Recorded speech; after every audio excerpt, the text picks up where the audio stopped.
Hello friends, आपका स्वागत है आपके अपने यूट्यूब चैनल पे।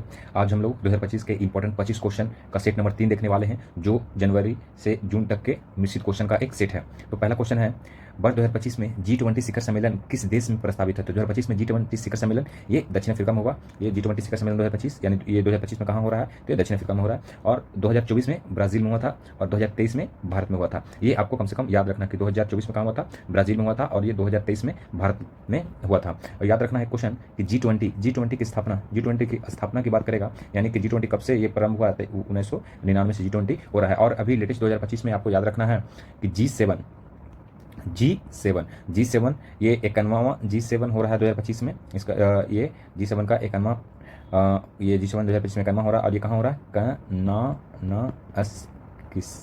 कनाडास्किस, ये कनाडा में है। कहाँ हो रहा है? कनाडा में हो रहा है। कनाडा, जिसमें भारत भाग लिया है। इसमें पहले भारत नहीं जा रहा था, लेकिन फिर इसको निमंत्रण भेजा गया भारत को, तो भारत इसमें भाग लिया है। तो याद रखना है G7 शिखर सम्मेलन भारत की तरफ से भाग लेने के लिए नरेंद्र मोदी गए थे। और G7 शिखर सम्मेलन ये 51वां कहाँ हो रहा है? कनाडा में हो रहा है। तो ये क्वेश्चन आपको याद रखना चाहिए।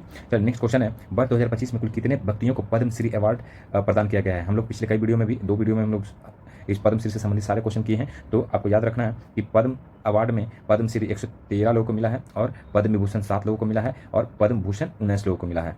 चलिए नेक्स्ट क्वेश्चन, पुस्तक India renaissance the Modi decade किसके द्वारा लिखी गई है? तो ये लिखी गई डॉक्टर ऐश्वर्या पंडित द्वारा लिखी गई है। आपको 1-2 क्वेश्चन और याद रखना है करंट अफेयर से रिलेटेड, जो 2025 में बहुत ही इंपॉर्टेंट बुक है। जैसे आपको याद रखना है जनता की कहानी मेरी आत्मकथा, ये याद रखना है। इस पुस्तक का लेखक हैं बंडारू दत्तात्रेय। ये राज्यपाल भी आ चुके हैं, और ये इंपॉर्टेंट बनेगा कि जनता की कहानी मेरी आत्मकथा इसके के लेखक कौन है? बंडारू दत्तात्रेय। एक और जो भी ट्रेंडिंग में है, दिया सलाई पुस्तक के लेखक कौन है? तो दिया सलाई के लेखक हैं कैलाश सत्यार्थी। याद रखना, दिया सलाई के लेखक कैलाश सत्यार्थी हैं।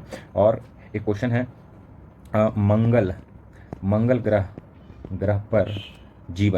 पर जीवन के लेखक हैं, इसके लेखक हैं अमिताभ कांत। और आपको पता ही होगा कि अमिताभ कांत के जितने भी पुस्तक है वो एग्जाम में पूछे जाते हैं। तो मंगल ग्रह पर जीवन के लेखक कौन है? अमिताभ कांत हैं। और एक क्वेश्चन याद रखिएगा, जंगली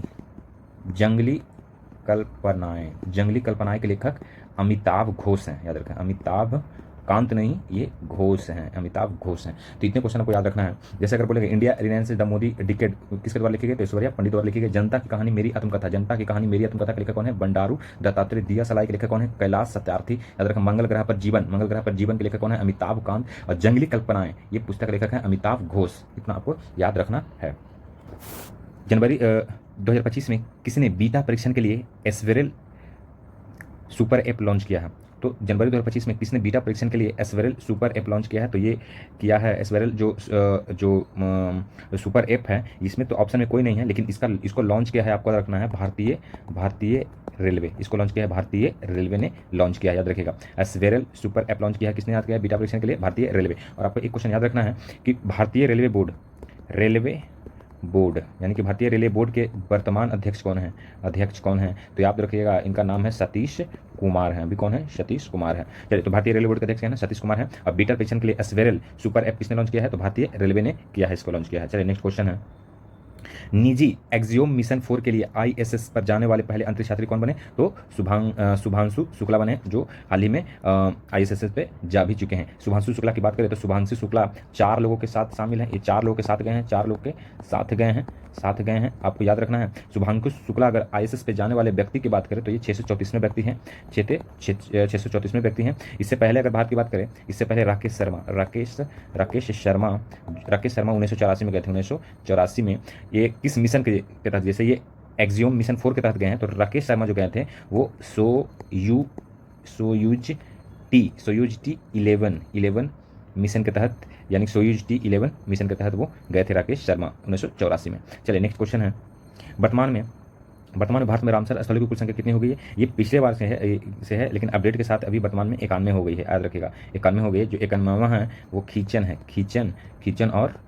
और मेनार 91 है। और ये कहाँ है? राजस्थान में है। आपको याद रखना है, ये राजस्थान में है। चलिए नेक्स्ट क्वेश्चन, अजय कुमार भल्ला वर्तमान में किस राज्य के राज्यपाल हैं? तो अजय कुमार भल्ला मणिपुर के राज्यपाल बनाए गए हैं। मणिपुर जो अभी विवादों में चल रहा है, मणिपुर में जिस तरह की हिंसा भड़की है वो किन दो जनजातियों के बीच बनी, तो कुकी, याद रखिएगा, कुकी और मेइती के बीच हिंसा हो रही है। चलिए अगर बोलेंगे सिक्किम के राज्यपाल कौन है? तो ओम प्रकाश माथुर है ना। उड़ीसा के राज्यपाल याद रखिएगा, उड़ीसा के राज्यपाल है। उड़ीसा का राज्यपाल कंभमपति हरि बाबू, क्योंकि ये पहले मिजोरम के राज्यपाल थे, लेकिन ये वर्तमान में उड़ीसा के राज्यपाल बनाए गए हैं। और मिजोरम के जो राज्यपाल हैं वो याद रखिए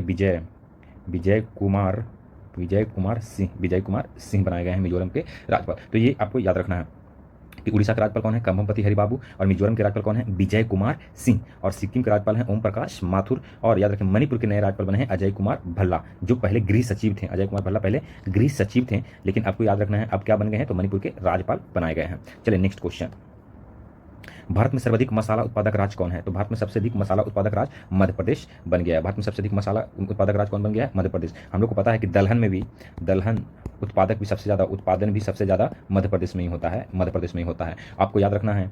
और तिलहन, अगर बोले तिलहन उत्पादन सबसे ज़्यादा कहाँ होता है? तो तिलहन में आपको याद रखना है राजस्थान में होता है। तिलहन उत्पादक राजस्थान में होता है। अगर मूंगफली की बात करें, मूंगफली की बात करेंगे तो मूंगफली का उत्पादन सबसे अधिक गुजरात में होता है। और सूरजमुखी की बात करें तो ये होगा कर्नाटक में। और एक तिलहन से और है सरसों की बात करेंगे तो सरसों का सर्वाधिक उत्पादक कहाँ होगा? राजस्थान में होगा। सरसों राजस्थान में होता है। और अगर कपास की बात करेंगे, कपास सबसे अधिक गुजरात में होगा। और गन्ना की बात करेंगे तो ये उत्तर प्रदेश में होगा। तो आपको याद रखना है कि भारत में सर्वाधिक मसाला उत्पादक मध्य प्रदेश है। अगर तिलहन उत्पादन को बोलेंगे तो राजस्थान सबसे ज़्यादा तिलहन तेल का उत्पादन, यानी तिलहन फसल जो भी है सबसे ज़्यादा कहाँ होता है? ओवरऑल राजस्थान में होता है। मूंगफली के उत्पादन की बात करेंगे तो ये सबसे ज़्यादा मूंगफली उत्पादन गुजरात है। और सूरजमुखी की बात करेंगे तो याद रखिए कर्नाटक। और मक्का की बात करेंगे, मक्का में भी कर्नाटक ही होगा। मक्का का उत्पादन सर्वाधिक कर्नाटक ही है। सरसों की बात करेंगे तो ये राजस्थान में है। कपास वेरी इंपॉर्टेंट, बहुत लोग महाराष्ट्र मारते हैं, लेकिन वर्तमान में कपास उत्पादन में सबसे अधिक कौन हो गया? तो गुजरात हो गया। और गन्ना में उत्तर प्रदेश हो, लेकिन चीनी में बोलेगा तो चीनी में हो जाएगा महाराष्ट्र। तो ये आपको ध्यान देना है, गन्ना उत्पादन में उत्तर प्रदेश, लेकिन चीनी उत्पादन में सबसे अधिक महाराष्ट्र। इतना क्वेश्चन आपको याद रखना है। चलिए नेक्स्ट क्वेश्चन है, पहला एशियाई बौद्ध शिखर सम्मेलन 2024 कहाँ आयोजित किया गया है? तो पहला एशियाई बौद्ध शिखर सम्मेलन 2024 कहाँ आयोजित किया गया है? तो ये नई दिल्ली में किया गया है। पहला एशियाई बौद्ध शिखर सम्मेलन कहाँ हुआ है? नई दिल्ली में। ये बहुत ही अच्छा क्वेश्चन बनेगा कि पहला बौद्ध शिखर सम्मेलन 2024 कहाँ हुआ? नई दिल्ली में हुआ। नेक्स्ट क्वेश्चन है कि 17वें राष्ट्रीय फिल्म पुरस्कार में किस फिल्म को सर्वश्रेष्ठ फीचर फिल्म का पुरस्कार मिला है? तो 17वें राष्ट्रीय फिल्म पुरस्कार में सर्वश्रेष्ठ फीचर फिल्म का अवार्ड मिला है अट्टम में। तो याद रखिएगा इसका बेस्ट 17वें राष्ट्रीय फिल्म में बेस्ट निर्देशक का अवार्ड किसको मिला? निर्देशक का अवार्ड या पुरस्कार मिला है सूरज बड़जात्या। नाम तो सुने ही होंगे आपको, सूरज बड़जात्या को। बेस्ट अभिनेता, याद रखिएगा बेस्ट अभिनेता का अवार्ड किसको मिला था? बेस्ट अभिनेता का अवार्ड मिला है ऋषभ शेट्टी को मिला है। बेस्ट अभिनेत्री का जो अवार्ड मिला है नित्या मेनन और मानसी पारेख। चलिए यहाँ पास एक क्वेश्चन और रखना है कि बेस्ट फीचर फिल्म है। फीचर अगर बोलेंगे बेस्ट नॉन फीचर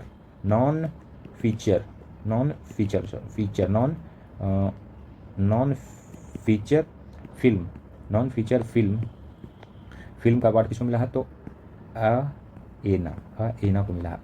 आपको याद रखना है कि सर्वश्रेष्ठ फीचर फिल्म का अवार्ड तो मिला अट्टम को। अब बेस्ट नॉन फीचर, यहाँ नॉन फीचर है, तो नॉन फीचर फिल्म का अवार्ड मिला है आयना को। किसको मिला? आयना को। सर्वश्रेष्ठ निर्देशक का अवार्ड मिला सूरज बड़जात्या को। बेस्ट अभिनेता का मिला ऋषभ शेट्टी को। बेस्ट अभिनेत्री का अवार्ड मिला नित्या मेनन और मानसी पारेख को। नेक्स्ट क्वेश्चन है, बिहार के पूर्व उप मुख्यमंत्री सुशील कुमार मोदी को कौन सा पद्म अवार्ड 2025 से सम्मानित किया जाएगा? तो याद रखिएगा ये पद्म भूषण से सम्मानित किया जाएगा सुशील कुमार मोदी को। याद रखिएगा सुशील कुमार मोदी को दिया गया है पद्म भूषण। और याद रखिएगा ये शारदा सिन्हा को दिया गया है पद्म विभूषण। याद रखिएगा पद्म विभूषण दिया गया है। याद रखिए बिहार के टोटल 7 लोगों को दिया गया है इस बार पद्म सम्मान से सम्मानित किया, जिसमें से सुशील कुमार मोदी को दिया गया है पद्म भूषण, शारदा सिन्हा को दिया है पद्म विभूषण, और बाकी जो 5 लोग हैं जिनको दिया गया है पद्म सीरीज से सम्मानित किया गया है। और पद्म सीरीज में कौन कौन आ जाएगा 5 तो याद रखेगा। ये पहले भी हम पिछले वीडियो में भी हम ये सब चीज़ करा चुके हैं और अभी भी हम एक बार इसको करवा दे रहे हैं। और ऐसे हो तो डिटेल स्टडी के लिए आप पिछले वीडियो जरूर देखिएगा। तो पहला है याद देखिएगा जो शारदा सिन्हा हो गए, सुशील कुमार मोदी हो गए। पद्म श्री में याद रखेगा पहले किशोर कुणाल याद रखिएगा। भीम सिंह दूसरा याद रखिएगा, भीम सिंह दिए गए हैं, भीम सिंह को दिए गए हैं, है ना। और याद रखें निर्मला देवी जो सुजनी कला से संबंधित है। निर्मला देवी सुजनी कला इसके लिए फेमस है। ये सुजनी कला याद रखिएगा, सुजनी कला से संबंधित है ये, ठीक है। चौथा याद रखिएगा विमल क्या है इसका, विजय नित्यानंद सुरेश्वर जी महाराज, ये आपको याद रखना है। और एक याद रखिएगा, एक जो है वो हेमंत कुमार है। तो याद रखिएगा ये हैं बिहार से कुल 7 लोगों को 2025 में पद्म अवार्ड से सम्मानित किया गया है, जिसमें से एक पद्म विभूषण है जो कि शारदा सिन्हा को मिला है। और याद रखिएगा एक पद्म भूषण है जो सुशील कुमार मोदी को मिला है। और बाकी के बाकी जो 5 है वो पद्म श्री से सम्मानित किया है। पद्म श्री में आपका याद रखना किशोर कुणाल, भीम सिंह बघेल, निर्मला देवी जो सुजनी कला से संबंधित हैं, विजय नित्यानंद सुरेश्वर जी महाराज और हेमंत कुमार। तो इतना है जो कि बिहार से संबंधित लोग हैं जिनको पद्म अवार्ड 2025 से सम्मानित किया गया है। ऑस्ट्रेलिया ओपन पुरुष एकल विजेता 2025 कौन जीता है? तो ऑस्ट्रेलिया ओपन में याद रखें पुरुष में जैनिक सिनर जीता है, जीता है। और उप विजेता याद रखें, उप विजेता है उनका नाम है अलेक्जेंडर जेक्रेव,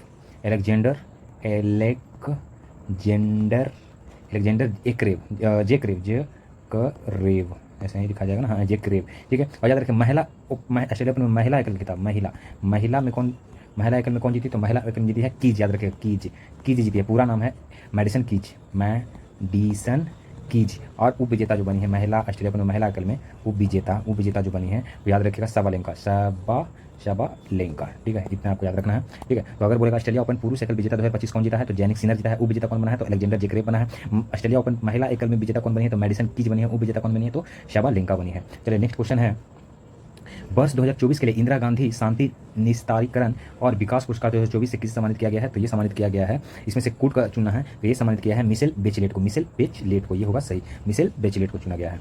चलिए नेक्स्ट क्वेश्चन है, याद रखिएगा मिशेल जो बेचलेट हैं वो चिली के हैं। मिशेल बेचलेट कौन है? चिली की राजधानी सैंटियागो है। चलिए नेक्स्ट क्वेश्चन, पेरिस ओलंपिक 2024 में भारत ने कुल कितने पदक जीता? पेरिस ओलंपिक में भारत ने कुल 6 पदक जीता है। भारत ने कुल 6 पदक जीत करके 71वां स्थान हासिल किया है, स्थान पर ये रहा है, हम लोग जानते हैं। याद रखिएगा पेरिस ओलंपिक में सबसे ज़्यादा अमेरिका ने जीता है पदक, और 6 जो पदक जीता है उसमें याद रखिएगा एक जीता है सिल्वर, एक सिल्वर यानी रजत पदक जीता है, और बाकी के बाकी जो 5 जो है वो कांस्य पदक जीता है, 5 का है जो कांस्य पदक जीता है। और आपसे यहाँ क्वेश्चन पूछेगा कि कांसों एक रजत और 5 का कौन प्लेयर जीते हैं? तो एक रजत पदक हमको याद ही है,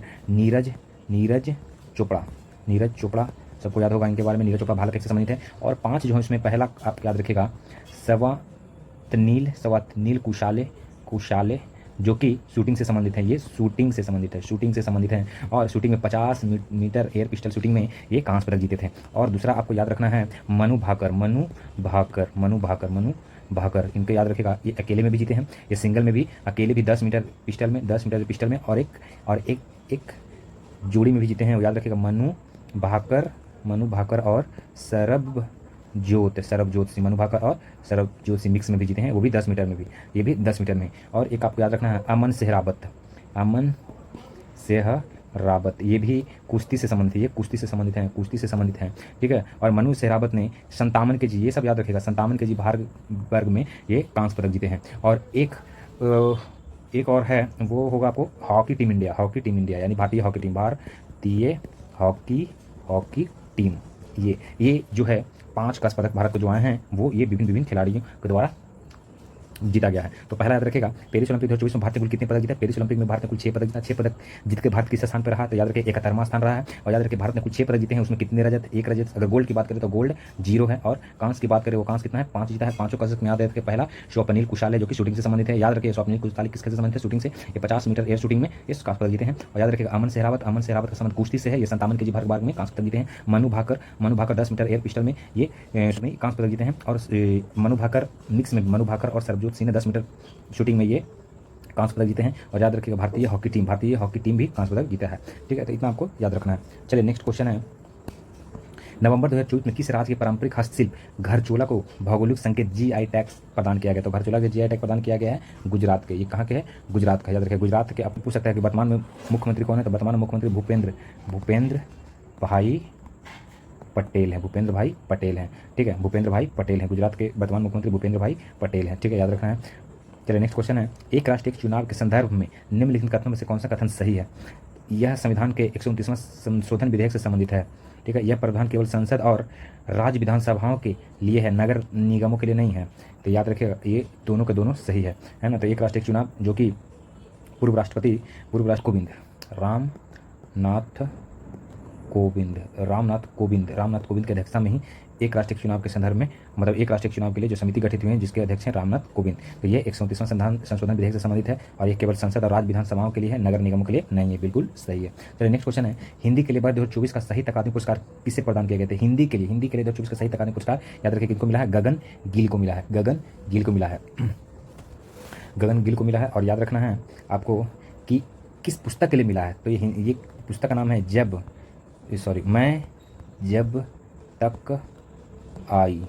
मैं जब तक आई, ठीक है। और याद रखेगा एक क्वेश्चन आपसे पूछेगा कि अंग्रेजी में भी आपको याद रखना, अंग्रेजी में किस पुस्तक को किनको मिला है? तो अंग्रेजी में मिला है स्टरीन कीर को मिला। स्टरीन कीर को किस पुस्तक के लिए मिला है?